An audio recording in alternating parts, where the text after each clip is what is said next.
Assalamualaikum warahmatullahi wabarakatuh. Selamat malam semuanya. Untuk kali ini saya akan mempresentasikan hasil rangkuman saya untuk matkul TIK, yaitu Teknologi Informasi dan Komunikasi. Di sini saya ya mungkin selaku mahasiswa ya menjelaskannya tidak secara detail. Di sini saya akan menjelaskan tentang network layer. Network layer merupakan layar ketiga pada model referensi OSI. Layar network layer merupakan layar yang mendefinisikan akhir pengiriman paket data di mana komputer mengidentifikasi logical address seperti IP addresses. Bagaimana meneruskan atau routing untuk siapa pengiriman paket data. Layer ini juga mendefinisikan fragmentasi dari sebuah paket dengan ukuran unit yang lebih kecil. Ini router adalah contoh yang tepat dari definisi layar ini. Layar ini menyediakan teknologi switching dan routing, membuat jalur logis untuk transmisi data dari node ke node. Routing dan forwarding adalah fungsi dari lapisan ini, serta pengalamatan interworking, error handling, kontrol kongesti, dan sekuensi paket. Ini untuk network layer. Ini juga ada network layer mengambil tanggung jawab untuk merutekan paket dari sumber ke tujuan di dalam atau di luar subnet. Selanjutnya ini ada peran dari network layer sebagai pengawas dari sebuah pengiriman paket antara komputer satu dengan komputer yang lain dengan dipisahkannya oleh beberapa jaringan fisik. Ini ada major atau basic network layer.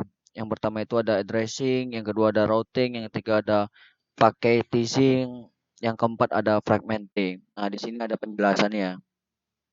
Mungkin bisa dibaca oleh kita semua. Selanjutnya itu ada jaringan ditentukan oleh alamat jaringannya. Alamat jaringan dapat mewakili internal dan eksternal. Dari sudut pandang luar, alamat jaringan dapat mengidentifikasi jaringan yang dikelola secara internal. Jaringan itu sendiri dapat dibagi menjadi beberapa jaringan masing-masing dengan alamat jaringannya sendiri. Ini disebut subnetting. Jadi itu subnetting ya. Ini dari luar, jaringan dipandang sebagai alamat jaringan yang dikelola oleh organisasi.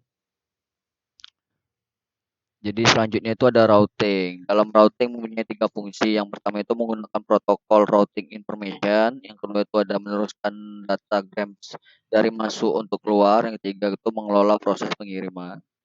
Ini output ports, network layer, buffering, ada buffer management, ada scheduling atau packet classification, terus data link, physical layer.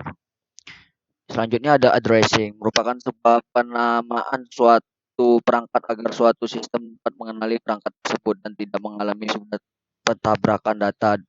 Dalam network layer protokol pada internet memiliki beberapa protokol sebagai berikut. Di sini ada beberapa protokol ya teman-teman.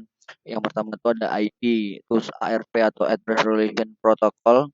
Yang ketiga ada RARP atau Reverse Address Resolution Protocol. Yang keempat ada ICMP atau Internet Counter Message Protocol. Yang kelima ada IGMP atau Internet Group Message Protocol. Dan yang terakhir ada Routing Protocol. Jadi selanjutnya itu IP terbagi menjadi beberapa versi, yaitu IPv4, IPv6, dan mobile IP. Ini untuk IPv4 memiliki beberapa kelas, yaitu kelas yang pertama kelas A, yang kedua kelas B, yang ketiga kelas C. Bisa dibaca ya teman-teman. Untuk IPv4. Selanjutnya ini ada komputer addressing, memiliki persyaratan yaitu layer 2 internet dan layer 3 yaitu IP addresses. Yang pertama itu layer 2 yaitu MAC address, merupakan sebuah identitas perangkat yang terdapat di komputer karena menggunakan NIC atau Network Interface Card dan tidak dapat diubah. Selanjutnya itu layer 3 yaitu IP address, merupakan sebuah identitas yang dapat diatur dalam software atau operating system OS. IP address ini dapat diubah dan berubah-ubah di koneksi yang berbeda. Ini dia untuk IP address composite of 32 bits. Kita bisa lihat gambarnya teman-teman.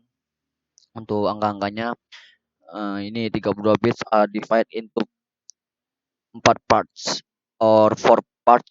Each part consists of 8 bits atau 8 bits. Yang gambar kedua itu for ease of conversion to decimal. Nah, jadi ini untuk gambarnya teman-teman untuk penjelasan terakhirnya.